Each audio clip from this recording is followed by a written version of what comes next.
जय जगन्नाथ सांग मैंने आम ओडिया भारी बढ़िया चैनल को मुझे स्वागत जनाऊँगी। देखु आज भिडटी मु आरंभ करुँची मो पिला मानक ठारू केते भाई भौणी खेलुचंती ए मानक देखिले मो पिला बेल कथा मोर बहुत मन पड़े। काश से गुड़ा फेरी आसंता कि हाँ छाड़ से सब तो फेरी पारबनी आ भाविले लाभ कौन। चलो मो रोसई घड़ा टिके बुली आसवा।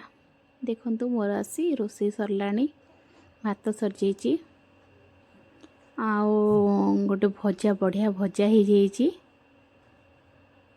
एबे मु कोबी आलू तरकारी करने को जीवी खाली सेटा बाकी अच्छी सरीगले सरजीव। देखंतु आज कोबी तरकारीटा मु आपको बनई कि देखेबी। कोबी आलू भजा चलची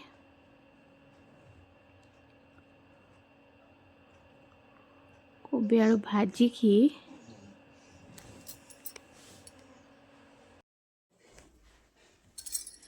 कोबी आलू भजा हो गला। तापरे मु मोर तरकारी प्रोसेस जारी रखी। देखंतु आम झरका बाटे केमती बाउंस गछ देखा आम घर चारिपटे खाली बाउंस गछ।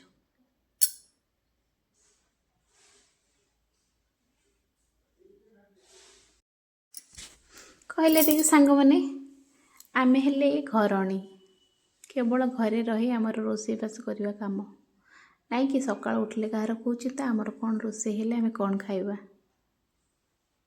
नाई कि एते परे भी दुनिया आमको कहे स्वामी माने कहती कौन करुच घरे रही कि पिला मानक संभाल रोषे कर शाशु शशुर को संभाल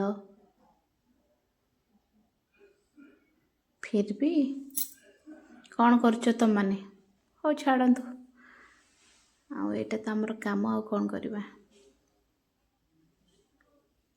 मो कोबी तरकारी मसला कषा चलची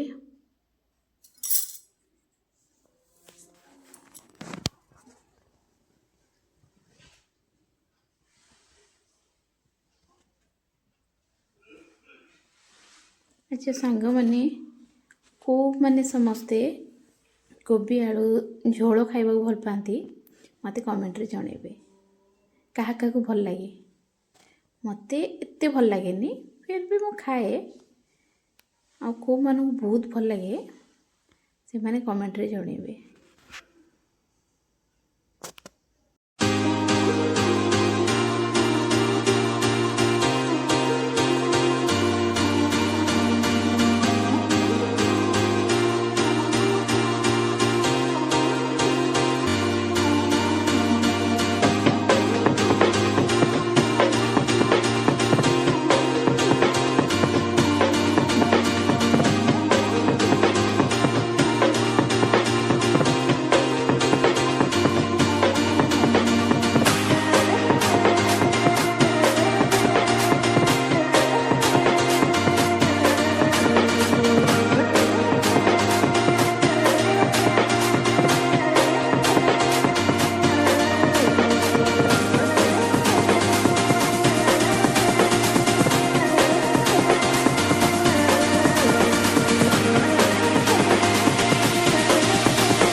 मो कोबी तरकारी आसी सीझी आसलानी तापर मु टे पानी देदेवी आ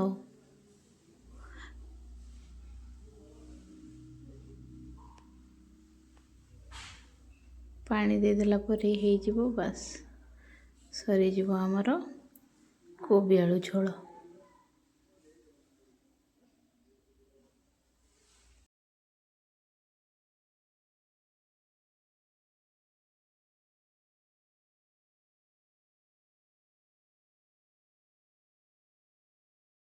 चलो टिके बुली आसवा आम मिठू ठारू। मिठू दीटा कौन कर देखो खाली दुष्ट के के के कथा कहबार नहीं खाली के के। एपटे मोर कोबी गुड़ा फुटी गला फुटी आसला हो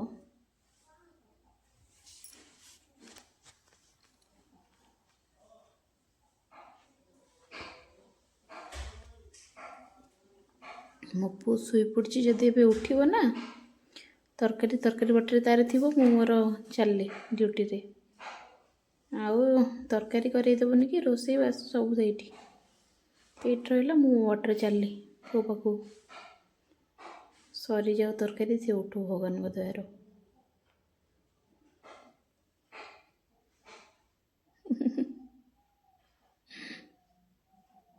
हाँ तरकारी मोर ही आसला एबे गैसटा बंद करदबा धनिया पत्र टिके पकेदबा। वाओ भल देखा ना मु करछि ना भल लागबनी बा केमती नाइ मु एमती टी मजा कली देखंतु बड़ा हे गला थाली के खाइब आस